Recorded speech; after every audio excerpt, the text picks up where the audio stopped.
اعوذ باللہ من الشیطان الرجیم بسم اللہ الرحمن الرحیم یا صاحبای السجن اما احدکما فیسقی ربہ خمرا۔ اے میرے قید خانے کے دوستو، تم میں سے ایک تو اپنے مالک کو شراب پلائے گا۔ یا صاحبہ، اے دوستو، یہ نسبت کیا ہے میرے السجن قید خانے کو کہتے ہیں۔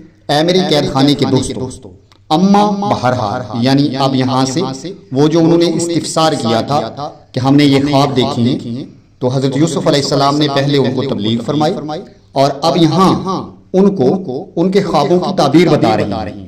اما احدکما، بہرحال تم میں سے ایک تو فیسقی، وہ پلائے گا ربہ اپنے مالک کو خمرا، شراب، واما الاخر، بہرحال دوسرا فیصلب، اسے سولی پر چڑھایا جائے گا، یصلب، سولی پر صلیب پر لٹکایا جائے گا، صلیب پر چڑھایا جائے گا، پھانسی پر چڑھایا جائے گا، دار پر چڑھایا جائے گا، سولی پر چڑھایا جائے گا، فتاکل الطیر من راسہ، اور اس کے سر سے پرندے کھائیں گے، اس کے سر سے پرندے کھائیں گے، یعنی اس کے سر کا گوشت پرندے کھائیں گے۔ قضی الامر، فیصلہ ہو چکا، الذی فیہ تستفتیان، جس کے بارے میں تم پوچھ رہے تھے، تستفتیان، تم دونوں پوچھتے تھے، تو ان خوابوں کا فیصلہ ہو چکا۔ اے میرے قید خانے کے ساتھیوں، تمہارے خواب کی تعبیر یہ ہے کہ تم میں سے ایک تو اپنے مالک یعنی مصر کے بادشاہ کو شراب پلائے گا، مطلب یہ کہ اس کو آزادی ملے گی اور وہ اپنے عہدے پر دوبارہ تعینات ہو جائے گا، یعنی جو ساقی ہے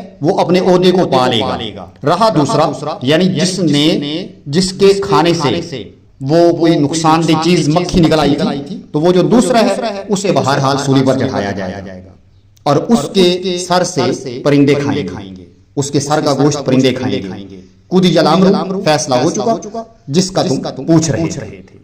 وقال للذی ظن انہ ناج منہما، اور حضرت یوسف نے اس شخص کو کہا جس کے بارے میں آپ کو گمان تھا کہ وہ ان دونوں میں سے بچ جائے گا۔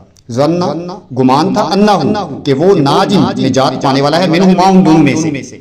حضرت یوسف نے ان دونوں میں سے اس شخص کو کہا کہ جس کے بارے میں آپ کو گمان تھا، آپ کا خیال تھا کہ وہ رہا ہو جائے گا، وہ بچ جائے گا۔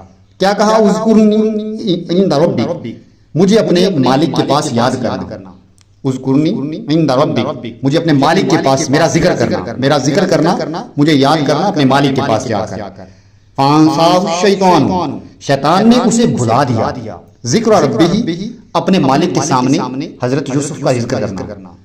انساہ، بھلا دیا اسے شیطان نے ذکر ربہ، اپنے رب کے سامنے حضرت یوسف کا ذکر۔ فلبث،